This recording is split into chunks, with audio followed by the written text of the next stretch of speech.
Thank you very much. I'm very glad to be here. Good evening, everybody. As everybody said, I work in the University of Baghdad. I'm a professor.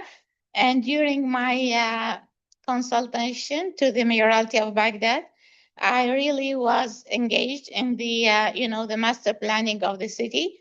And maybe a lot of you know that the main master plan of the city of Baghdad was done by Polish firm Miastoprojekt in the 60s and updated in early 70s. And it had a very, very impacting influence on the urban structure of the city. So last year when I was here in Poland in the Institute of Philosophy and Sociology, and I had a lecture, I started it with I'm glad to be here in Warsaw, the city which had a lot of influence on our city and planning wise and or architectural wise. And this year they asked me to maybe to explain these kind of influences and maybe in more detailed way to more specialists like in architecture and urbanism than the other institute. So I'm glad to be here and I will be talking about these influences. But before, of course, to start with is to start with a little history of the city that I think everybody knows the name of Baghdad, but I'm just going to introduce today the modern Baghdad. So the city of Baghdad, as you know it, some see it as history, a legendary that they know from history, and some see it as the what was impacted by wars and the violence that went and sanctions on the city. And here is an image of the modern city. Of course, this building is being built in Baghdad by Iraqi architect Zaha Hadid. So this is the modern city of Baghdad. To start, this is the plan or the map of Iraq. The governorate of Baghdad is very small here in the middle. This is the governorate of Baghdad. And the city of Baghdad is taking this large part of the governorate of Baghdad. This is a model done by our students for the city of Baghdad. What you can see here as a model, 3D model, is the city is a very horizontal city. This is what you cannot know from the maps, but this is a 3D model because we had some collaboration with the Catalonia University in Barcelona, and we had an exhibition together. Their student made the models of the buildings, and our student made the model of the city. Just a brief history of the city. Baghdad city is situated just in the middle of Baghdad. There was so many, in the Mesopotamian time, there was so many settlements. There was so many villages. And here you can see the image of what was there, the river, palm tree, and very small houses of brick and mud and so. But settlements during the Mesopotamian, like 1,000-year BC, and the very early days of the ADs, like 100, 200, 300, the people of Mesopotamia, the majority of people of Mesopotamia converted to Christianity. So their monasteries was all over this area and with small villages and small rivers and also agricultural land. And in 1762 till 1766, the great caliph of the second ruling house of Islam, Caliph al-Mansur, decided to build a capital that will rule the whole emperor. That is, let's say it was the Islamic area, which was about half of the world that we know today, but with the beginning of the city of Baghdad in its middle, so decided to to build a round city to be like the main central area, which had also these other villages accumulated to it to have a more wider area with other villages and all sides of this river, the Tigris River, on both sides. So this is the round city, and this is modern Baghdad, and you can see the size of the round city and its place on the modern city. This is it, and this is in a short time. Of course, I don't know the background of you, but urbanists know that urban cities are not forced by previous designs. They grow. They grow in time. They grow with transportation. They grow with commercial relations. But the round city was forced. It was just like a fortified big palace. And so in less than 100 years, people started to leave the city to go to a better place on the other side of the river, where these earlier villages grew in time to become the city, the historical city that we know today. And the round city, time by time or day by day, really deteriorated. And now, in this very day, there is nothing left of the round city. But what is left is the city, which became the historical one. And so the kings moved to this part and also had some kind of semicircular fortification for their what they called the center or the political center of the city.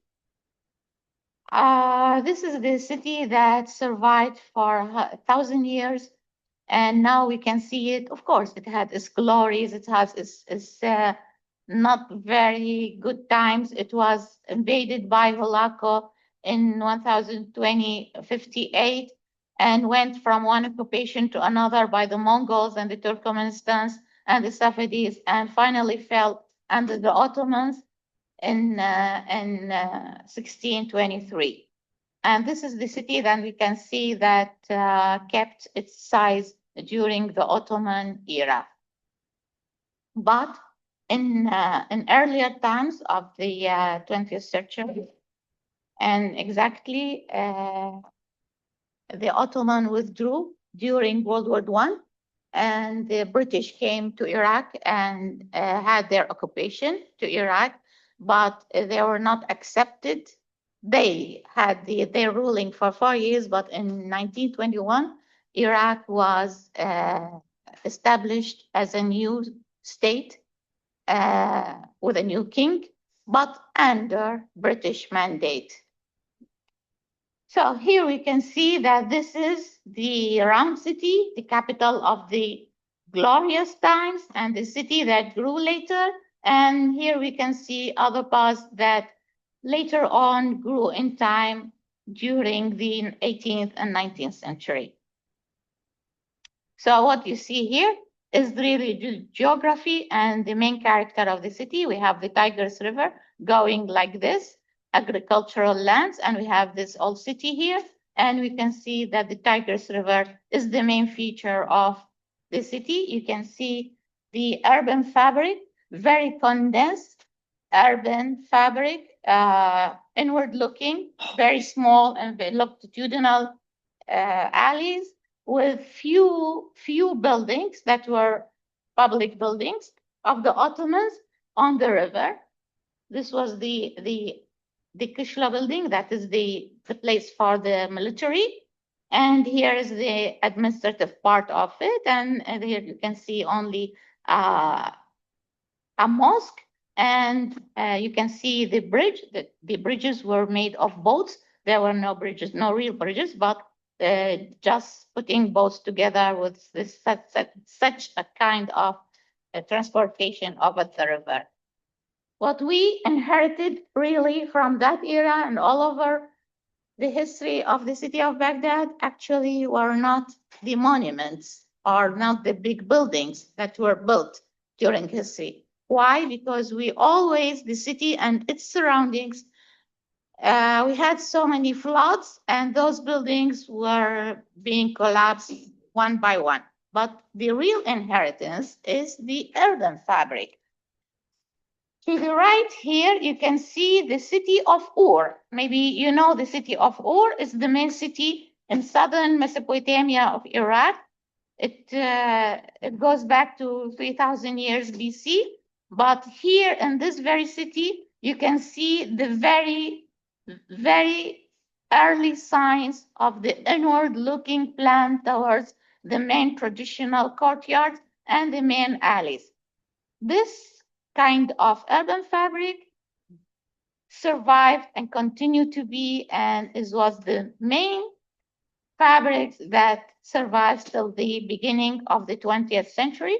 Here you can see the main Baghdadi house, inward looking, 2 floors with a court in the middle, and the alley is very narrow alley, mostly shaded from the very hot sun. So if you walk in these alleys, of course, the temperature in Baghdad in summer, as some of you know, might go to 50 degrees centigrade.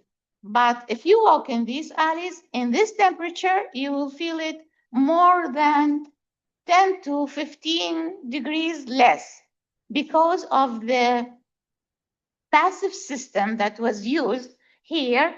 So the sun comes here, here the air gets very hot, it goes up, and when it goes up, there's this longitudinal, we call them bad gear, that is the tubes that catches the air coming from the not from this hot air, but coming from the prevailing wind, that the prevailing wind comes to us from Europe. So they catch this air and goes down, and this heat comes up, and the air goes through these rooms all over the house.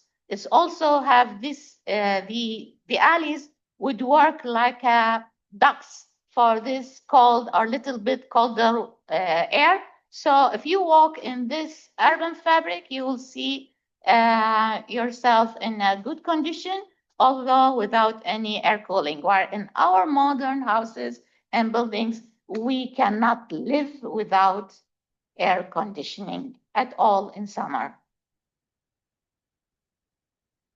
So back to the story of history. So one big event happened that made all eyes comes to Iraq. That was the discovery of oil.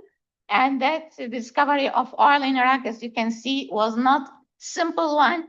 As soon as they dug, we have the oil coming like an explosion of oil. And then there was some kind of an agreement, because this part of Iraq, the northern part of Iraq, was to still be part of the Ottoman or Turkey. But here the British came and the French and had all the Middle East, map, and they divided it among them, and they couldn't let the oil area to be under Turkey or any country.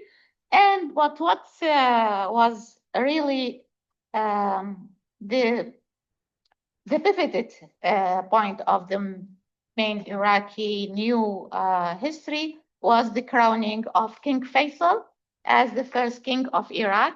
You can see here a newspaper going back to the 20s saying the promise of oil in Iraq, and saying that these conditions in Iraq in early 20th century will go to a very glorious future. But in Iraq, we are now saying we hope or we wish that we hadn't this oil, so that we will live in very ordinary and not so many people looking at this, resources and trying with certain wars to make some kind of power. Back to the urban fabric, as we see it here. So after the establishment of the new state, the British opened these, in red you can see the streets, the new streets. This is a very famous street, it's called Rashid Street, as you can see it. The Ottomans started it, but the British finished it, and other streets were built. Also, during the late Ottoman time, there was a very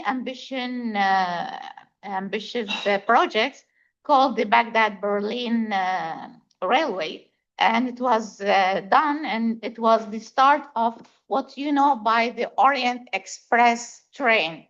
That is coming from Europe to the Middle East and finishing in Baghdad, and then it was extended to the peninsula, I mean to the Gulf.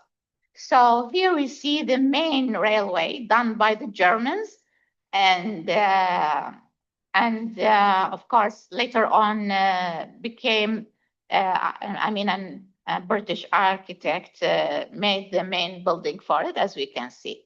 So this is the beginning of the modernity of city by the old fabric, but being cut by new streets, and the cars were introduced for the first time to the city.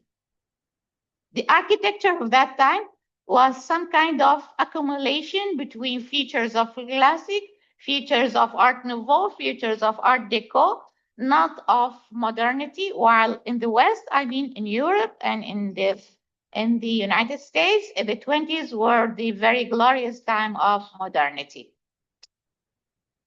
Besides, this is the city of Baghdad, on both sides of the river. Beside this city, there is the big shrine of Imam al-Kadhim, one of the main Shia imams, and he was buried in this area. So this was a separated city, a separated small city from Baghdad. And here we have also the shrine of Abi Hanifa, the main imam of the Sunni sect, just across the river, and it was also separated from the city of Baghdad. So what happened in the 30s, that they unified all these small cities with the city of Baghdad to grow, and this is very important, to grow organically, but organically here means by the borders of the river as the main feature of life and character of the city. So here we can see the city growing north and south, but by the river. I want to focus on by the river because we will see later on what modern planning did for the city, because actually people here could understand that the river is the main feature and the river was the main source of life and transportation, also of commercial life. So it grew by the river. This is the some diagrams of the old city and then the growth on the longitudinal part of the city.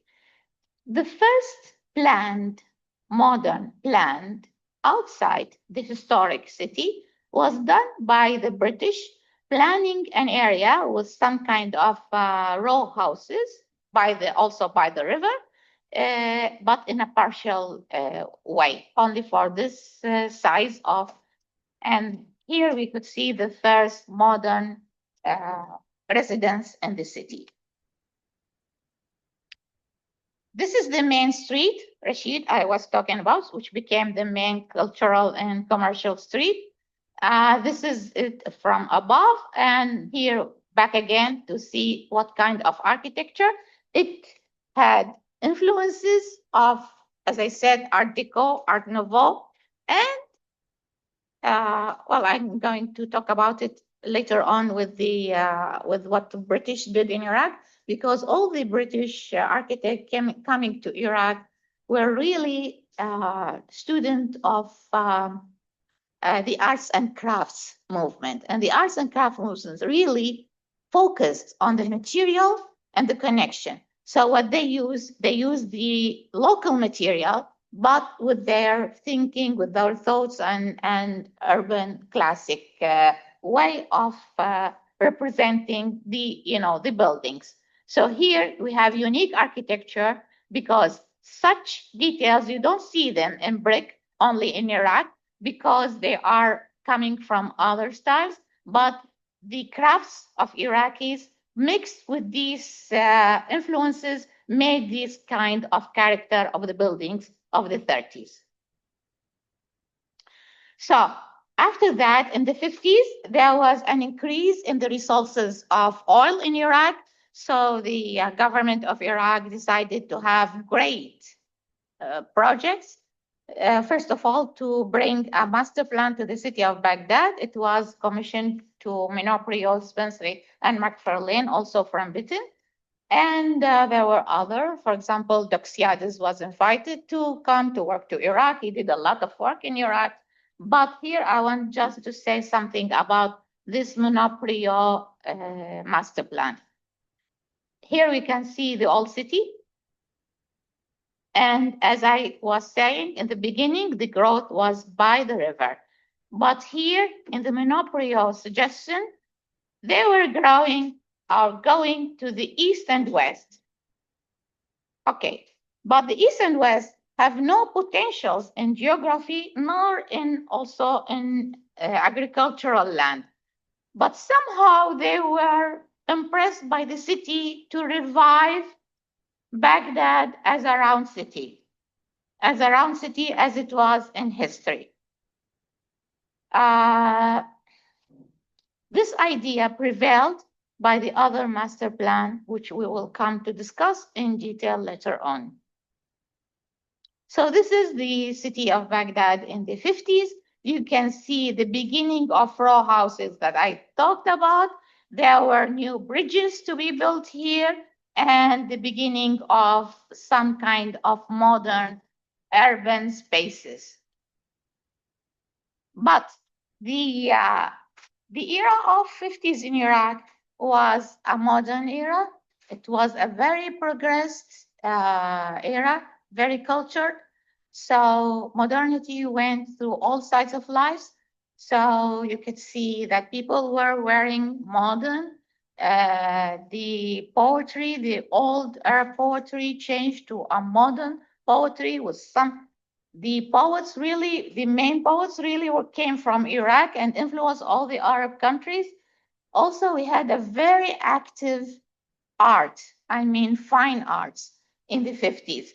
So fine arts, modern poetry, modern touch of life, and also with the increase of the resources have all encouraged the state to go forward for modern planning and modern, more architecture.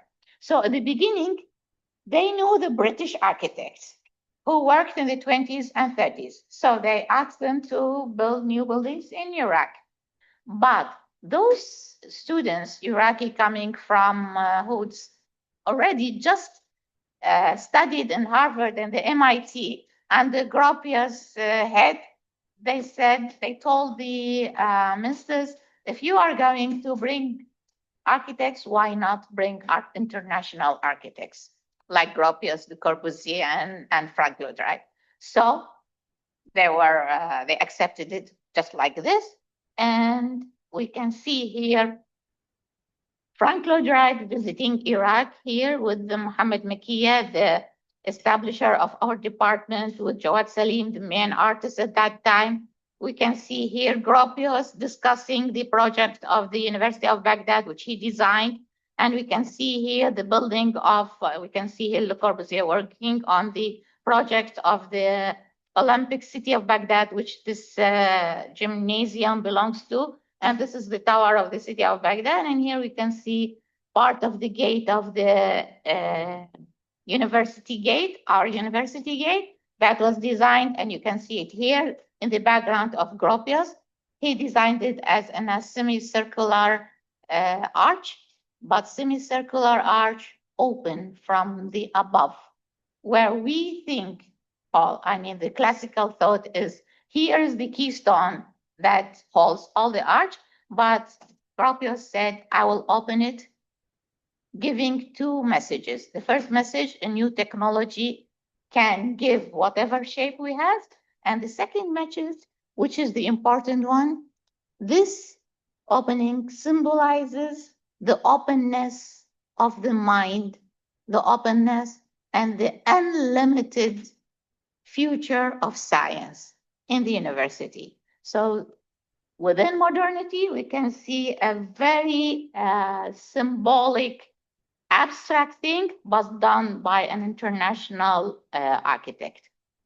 Yet, here we come to some other parts of urbanization. With this city, with this increasing resources, with these new buildings, so there were universities, there were projects, there were other things.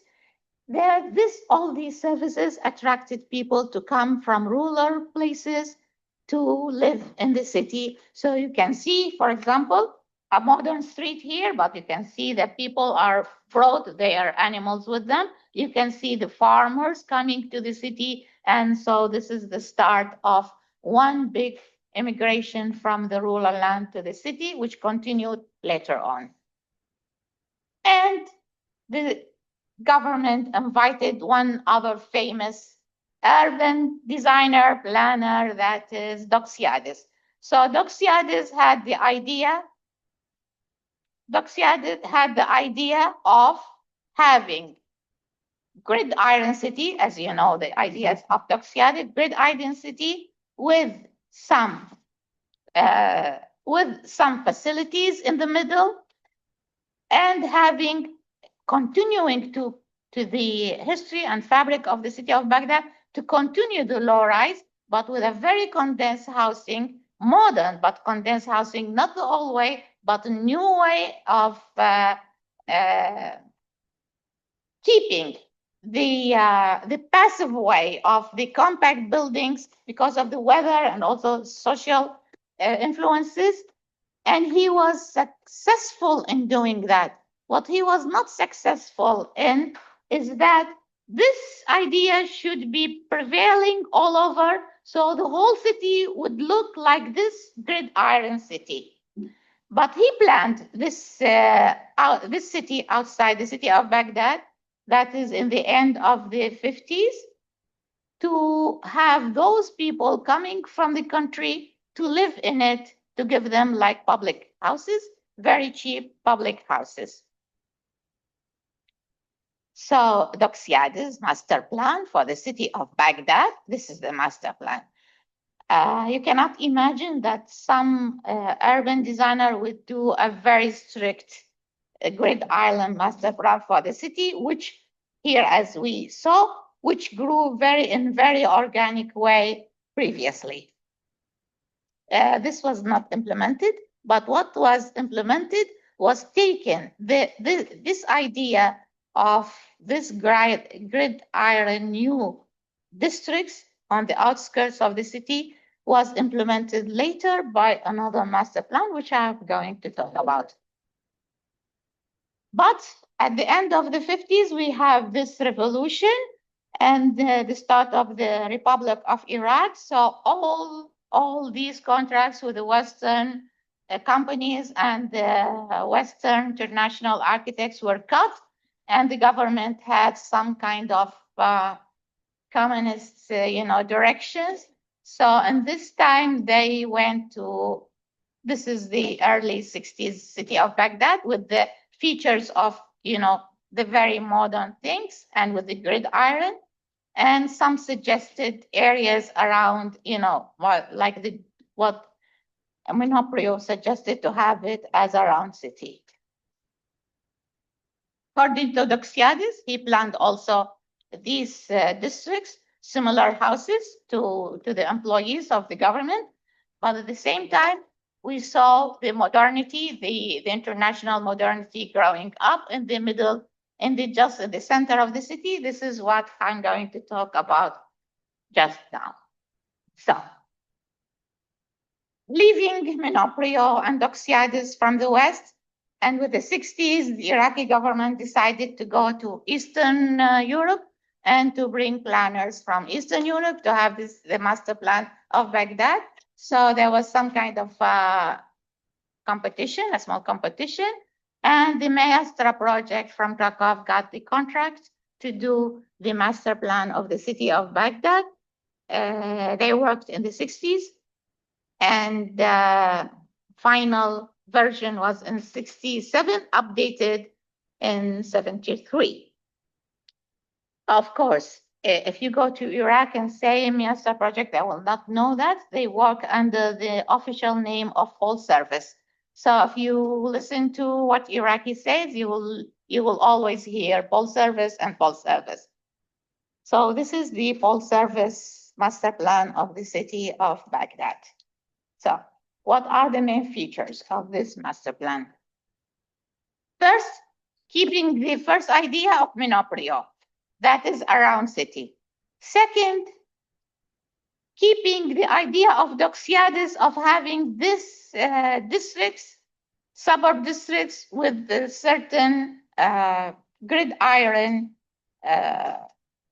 planning. But what they did was the zoning of the city. They really studied the city. As I said, we have the prevailing wind from the northwest. So in this area, they planned all the entertainment and the green area so that when the wind comes, it will bring it to the city.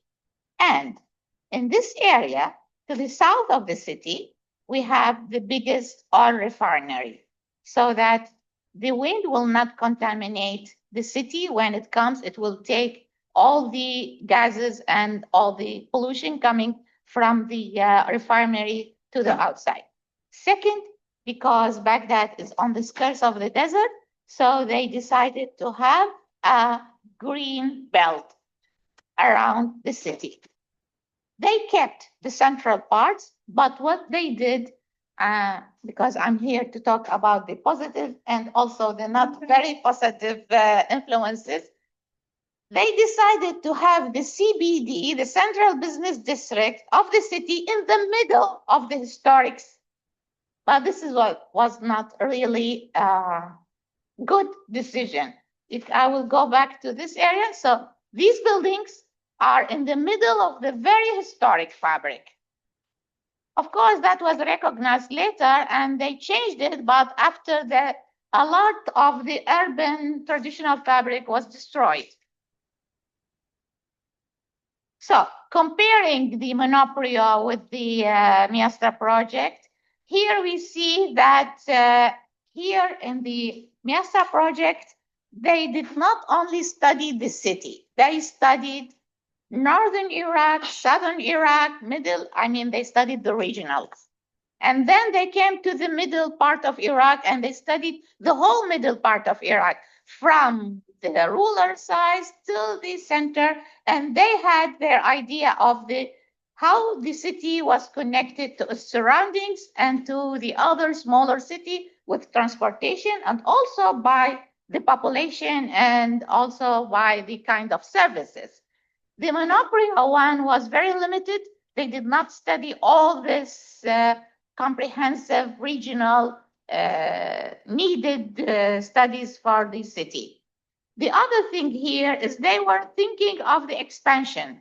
So they thought of the expansion of putting the city and the green belt, but they did not, of course, it was the 73 with the goal, with the target year of 90.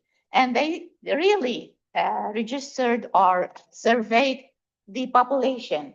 And it was meant that the city would be about 4 millions or 5 millions in the future, that their future was about 2000. And from the 90 to 2000, the city will not exceed 4 millions. Of course, Baghdad now have 10 million person. So the target year of them was limited to so this what made the data is not really equivalent to what were targeted.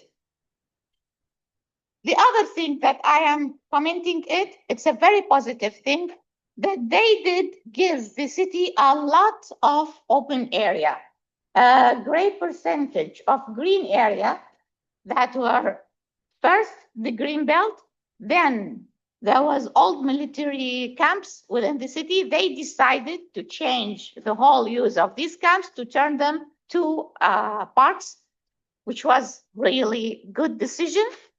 And now in Baghdad, if you go, they will see this park is in the middle of the city. And thanks to Miastoprojekt that we have it because all other green areas are disappearing. The third thing that they did was keeping, well, here I'm going just to talk about keeping and should they keep it or should they not keep. The planning of the Baghdad city, as you saw that I showed it, was planned as a horizontal. So horizontal city means single family house. Single family house distribution of plot of areas in the 30s was giving the plot a range from 1,000 square meter for single family, not a palace, a single family, to the very limited one, which I showed you on the outskirts, that's for popular low income people, that is 144. 144 was decided by Doxiadis. This is the limited, the lowest area that could be given to the single family house. So main middle class districts in Baghdad was horizontal with areas ranging between 400 to 600 or 700 square meters with a single house in the middle of a wide garden, a very nice wide garden. This garden, the family house garden, was part of the thinking of the criteria of Miastoprojekt of providing open area for the city, and it got a percentage of it. This is why I'm saying I don't know if this was positive or not very positive, because if you think of a city that will grow, you would never think that the city will be all villas. You should think of another kind of housing. So in the updating of the Miastoprojekt master plan, there was the suggestion of the high-rise housing. But what they meant by high-rise was really the, not very high, but a 4 to 6 story building houses, not high-rise. And for the first time in the history of Baghdad, we got the law of a housing criteria that is not flat, that is not a single family house, and that was also a decision made by the master plan. I'm not going to go to these very details of the project, but and also to the numbers. But here I'm just saying how this city with its surrounding was planned, and their future was meant to be the greater Baghdad, with growing to other sides of the region. So if we come back to the comparison between Doxiadis, who had this kind of planning, the positive thing of Doxiadis was not the grid iron planning, but having the to work with the river. So he was working with a longitudinal thing. The Miastoprojekt one was going to the east and west, but they had, which still kept till now, the districts with center of the district as a commercial and how do you say, popular center. This was the criteria, keeping the center of the city, the historic part of the Adami and Kadamia, the holy two cities together. And the last one is here, the industrial one. And with these districts to have their own centers. This was a main feature of that plan. So the result was the city in this way, very horizontal city with the houses and so many gardens and green all over. Of course, with certain features of how long should person walk from his house to the center of this district, and how to provide the not connection between the cars. And so he decided, or I think the Miastoprojekt was decided that they have some kind of pedestrian throughout these grid iron districts.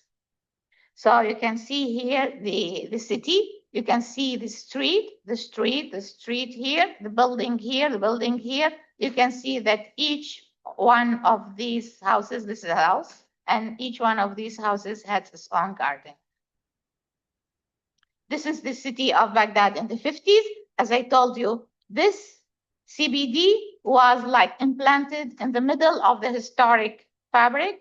Here we see it. And of course, the historic fabric in Baghdad, you can see the residential fabric, you can see the mosque, and you can see the churches. As I told you, the city had its long Christian history with so many features of Christianity in it. And this is the first project that was suggested to be built, to be designed and urban designed by, not by the Miastoprojekt, but by other firms, but it was planned to have it as a multi-story house. This is called Salhiya project in the middle of Baghdad. So what I'm talking about is this green area in the city.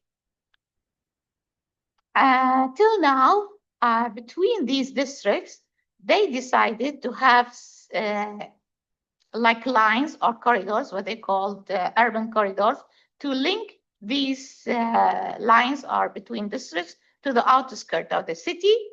In this very modern city of Baghdad, I don't know if you can see that there are lines in red. They are still now linking the city with the outskirts. So they decided to have these residentials, and they decided to have these wide streets. And in the connection between these wide streets, there was the piazza or the roundabout. So the roundabout was a very dominant feature with the planning of the Miastoprojekt. And this is still in Baghdad, of course, the main area, but changed into certain underground later on. This is still in Baghdad, and this is the Sadoun Street still, but the buildings around it is different now. Of course, they thought about the river bank, and the river bank, they gave it a little attention. We can see that later on with the Japanese project, it was given bigger attention. What happened in the case of architecture, that after letting the international architects away, the government decided to rely on the local architects. So the local architects at the beginning of the 60s had this, challenge or dream. How can we have our identity, our local identity in architecture, yet with contemporary life or modern life? So what we want to do is how to revive the past, or how do we renew the traditions, yet in a very modern way. And you can see here are some of the buildings that were suggested by Iraqi architects. It was Rafat Chaderchi, main figure, Hamad Makia, another figure, Qahtan Madfa'i, another figure. And here we see the Mustansariya project, a very good project done by Qahtan Aouni, of how he really transformed or decided to bring very modern architecture, but within a real feeling of an Oriental city. So this is the growth to what we saw, the round city and the growth of it, the growth here, and we come to the city of the 70s. And then in the 80s, of course, that was the target of the Miastoprojekt, the 90s. So approaching the 90s, the country had to plan another master plan. So the Japanese consortium of consultant firms were invited to do this master plan. So they worked on the city of Baghdad, as you can see, with a little bit change. So you can see here the Miastoprojekt with the center of East District. Here they decided not to use the center, but to use what they call the axis as a main circulation in the district, continuing these linking axes, but within these districts there was the idea of having not a center, but a street. So they decided to have commercial streets in the center of the district, not a center of a residential complex. I want to say that this master plan was not approved. It was almost completing in 1990, but there was the invasion of Iraq to Kuwait, and all the Japanese left, and the master plan was not approved. But what they picked, this is the negative part, they picked certain parts of this master plan. For example, why don't we have the commercial streets inside these new districts? Well, when you see it in a master plan, it's all studied, it's all one part complements each other. But they decided to have commercial streets in the residential areas. Of course, the commercial street will grow and grow and grow and will become a commercial area and will destroy, in turn, the residential kind of life in these areas. Other thing that is different from the Japanese master plan, they thought of a certain category for the city.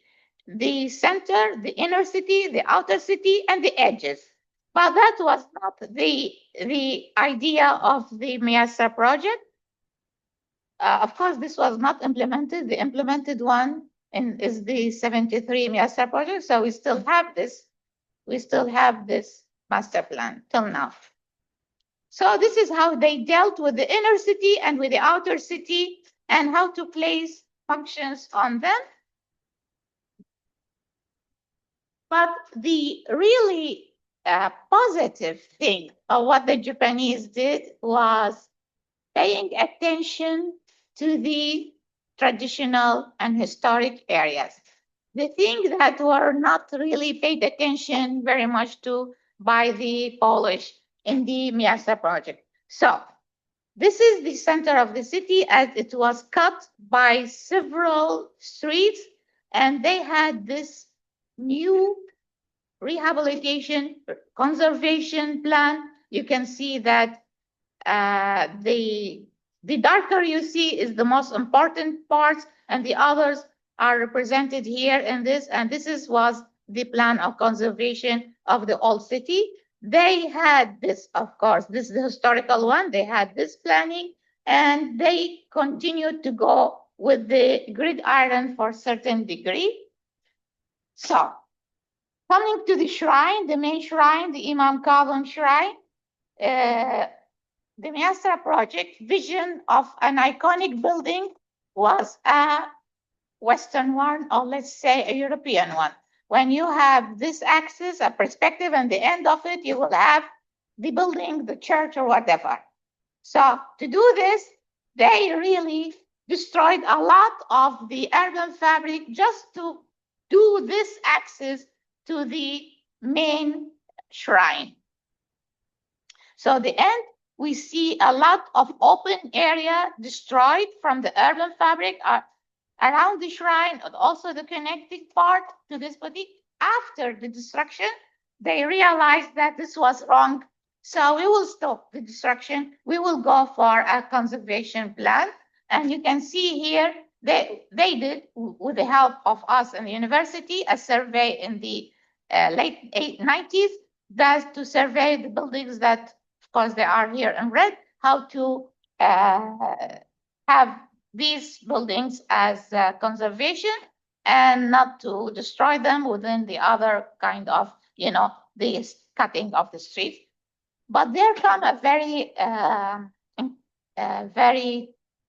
well, how do you say, brave suggestion by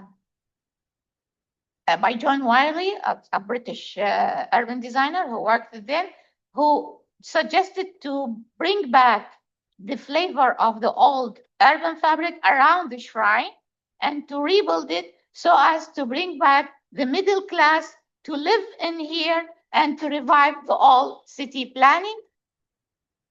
This didn't work as well. Why? Because if you see, the history of the Middle Eastern cities and also the religious cities, you can see that people gather a lot during certain seasons in front or around the shrines. So by filling them here,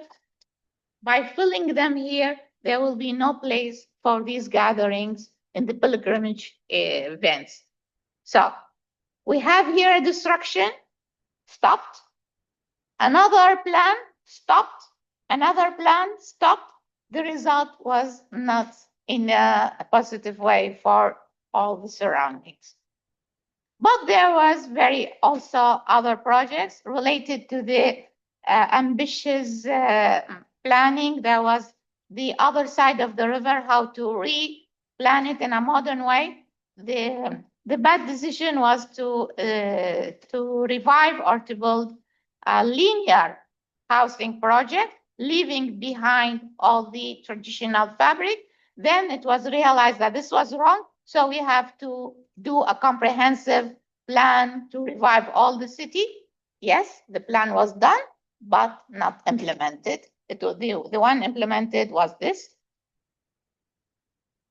And another ambitious projects to revive the other bank of the city that's called Abu Nuwas, and with some building in the island in the river, and a lot of complex housing, new architecture, but in a very, let's say, traditional flavor. This project here, the Abu Nuwas project, as you can see, got an award of the, a world award for having a new architecture in the flavor of an architect. Then came the 80s, and the 80s with all the impacts of the postmodern, of how to bring these features to the city. So there was some kind of tries to how to deal with the architecture, with the historic architecture, with the traditional architecture, but also in the flavor of the 80s. These are the architecture of the 80s. Also, as I said, it was not approved, but kept as a study. The conservation of older places that was done. And the 80s, although there was a war between Iraq and Iran, but it was some kind of, also there was an increase in the resources. So the government decided to build huge projects, among them the new martyr monument, the new unknown soldier monument, and you can see these monuments in the city. Designed before, urban design before, planned before, the recreation area in the north of Baghdad that belongs to the Miastoprojekt was designed as a new recreation area. And here are the pictures of the 80s. And there was an ambitions of, the transportation, the new subway, the new metro, the new railway plan. The railway plan goes like this, entering the city only from two sides, from here and the other side, and the whole will be around the city. But that was, as I said, in the 80s. Invasion of Kuwait by Iraqi government by Saddam was in 90. So that was, after that, there came the bombing of Baghdad.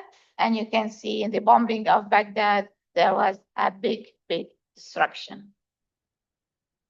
So many bridges were destroyed, among them this hanging bridge.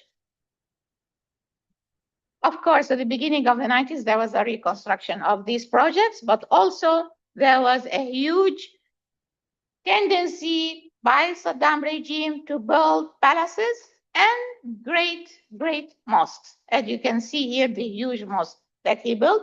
The only thing that was newly built during the 90s was this new bridge. Everything was a reconstruction only, and the building of palaces and mosques. So this is the city in the 90s, but there was some kind of partial plan of the Karf development plan to have a housing complex within a low-rise and very compact planning That is the area of Suk Hamada and Kartha. That was the partial plan that was only planned. And in 2003, there was another war. And maybe most of you have heard of it. And everybody in the world saw how the statue of Saddam collapsed. All other facilities were bombed. Even this is a theater, this communication center. And after the war, there was a really chaotic period. The army, the American army controlled the city from 2003 till 2011. There was violence against them and also sectarian. So there was this planning of having blast concrete walls to prevent certain areas from other areas, not to fight each other. And also they thought that they will protect certain buildings. In this image, you can see the explosion that were in the city of Baghdad from 2003 to 2011. All these were the explosions that happened. So almost every place was under explosion. This is the main cultural street of Baghdad called Mutanabbi Street. It was exploded, but really rebuilt by people themselves, here as you see it. And also the communication center was rebuilt. But behind these alleys, behind these places, there was life going on. You can see the wall, you can see the bullets, but you can still see that children are playing, and children are the life that you can see that this area still has some potential to life. What the American did is you can see this area. This area was called the green area. Why it is green? Not because it has a lot of green or sustainability. No, green means safe, according, red and orange and green. So the green was safe. Why it is safe? Because they surrounded it totally by walls. You can see one wall in another place and one wall, and separated it from the whole city. And they built their embassy there and had all the main governmental buildings to be there, separated from the city, which for them it was okay to be in violence and explosions, but at least this area will be protected and still called till now the green area. A lot of parts of it are still surrounded by these walls. But after these walls and after this violence, lack of regulations, lack of a new master plan, so traditional buildings deteriorated, new buildings came out of nothing, no regulations for the features of the elevations. So it was, the urban scene now at that time is very chaotic one.